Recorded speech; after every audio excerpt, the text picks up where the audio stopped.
Finally, let's talk about multi-class classification. And in particular, we're going to talk about perhaps the simplest but extremely useful approach for doing multi-class classification. It's called one versus all approach. So let's say here's an example of multi-class classification. I give you an image of some object, maybe it's an image of my dog, and I feed it through the classifier to try to predict what object is in that image. So the output Y is the object in the image, which might be a Labrador retriever, a golden retriever, table, monitor, camera, and so on. So that's the prediction task that we're going to do. And it has more than two classes, it's not just +1 and -1, but may have 1,000 different categories. So how do we solve a problem like this?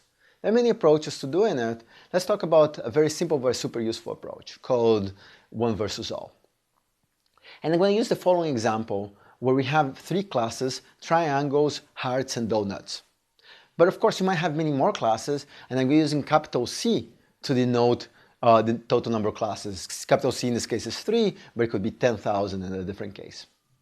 And we still have n data points, and now for each data point, we have associated with it not just x1, x2, and so on, but also the category Y, which instead of being just +1, -1, in this case is triangles, hearts, or donuts. And what I'd like to know is, for a particular input, x1, what is the probability that this input corresponds to a triangle, to a heart, or to a donut? Or in the case of the image, whether this input corresponds to a Labrador retriever, golden retriever, or a camera. The one versus all model is extremely simple, and it is exactly what you expect of the words one versus all.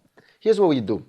You train a classifier for each category. So for example, you train one that says the +1 category is going to be all the triangles, and the negative category is going to be everything else. In our example, hearts and donuts. And what you're trying to do is learn a classifier that separates most of the triangles from the hearts and the donuts. So in particular, we're going to train a classifier that I'm going to denote by p hat of triangle, which outputs +1 if the input x is more likely to be a triangle than everything else, donut or heart. And then the way that we estimate the probability that an input xi is a triangle is just by saying it's p hat of triangle with y equals +1. So in our picture on the right, here's what our classifier is going to do. It's going to assign score of xi to be greater than 0 on the triangle side, score of xi to be less than 0 on the donuts and heart side, hopefully, which is going to mean that on the triangle side, the probability that y is equal to triangle, given the input xi and the parameters w, is going to be greater than 0.5. And on the other side, the probability that y is equal to triangle, given the input xi and the parameters w, is going to be, hopefully, less than 0.5. So this lets me take a data point and say, is this more likely to be a triangle than a donut or a heart? But that doesn't tell me how to do multi-class classification in general. How do we do multi-class classification in general? And so what we'll do is we'll learn a model for each one of these cases. So it's going to be one versus all for each one of the classes. So we will learn a one versus all that tries to compare triangles against donuts and hearts, which is going to be defined by p hat subtriangle that y equals +1 given xi and w. We're going to learn a model for hearts that tries to separate hearts from triangles and donuts, which is going to be p hat, and we learned on a kind of different data set, so it's going to be sub hearts. That's an ugly heart. I want pretty hearts here.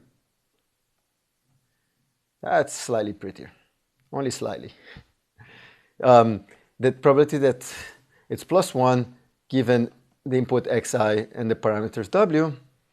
And lastly, we have, for a donut, the probability, according to the donut model, of y equals +1 given xi and w. And one last little note is that the W's for each one of these models, or here I'm separating donuts from everything else, the W's for each one of these models is different. You can see by the lines being different. So in the first one is W of triangles, and the second one is W of hearts, and then the last one is W of donuts. So we train this one versus all models, and what we output as a prediction, we just say whatever class has the highest probability wins. So in other words, if the probability that the input is a heart against everything else is higher than the input is a triangle, higher than the input is a donut, you say that the class is heart. More explicitly, in multi-class classification, we're going to train a model to ask for each class what's the probability that it wins against everything else, the probability of y equals 1 given x, and you estimate one of those for each class. And then when we're given a particular input xi, for example, this image of my dog, what we're going to do is compute the probability that every class estimates and output the maximum. And I just written out here the kind of natural algorithm. So we start with the maximum probability being 0 and y hat being this non-category 0. And we go class by class and ask, is the probability that y equals 1 according to the model for this class, the model for Labrador Retriever, the model for Golden Retriever, the model for camera, is that higher than the max probability I've seen so far? If it's higher, that means that class looks like it's winning. So we say that the y hat is whatever this class is, and we update the maximum probability to be the probability according to this class. And as I iterate over each one of these, the maximum is going to win. So this is just kind of an algorithmic statement for exactly what you'd expect. You check how each model believes, whether it believes it's a dog, a Labrador Retriever, a Golden Retriever, a camera, what the probabilities are, and you just output the object that has the highest probability. And with that simple algorithm, we now have a multi-class classification system by using a number of these binary classifiers.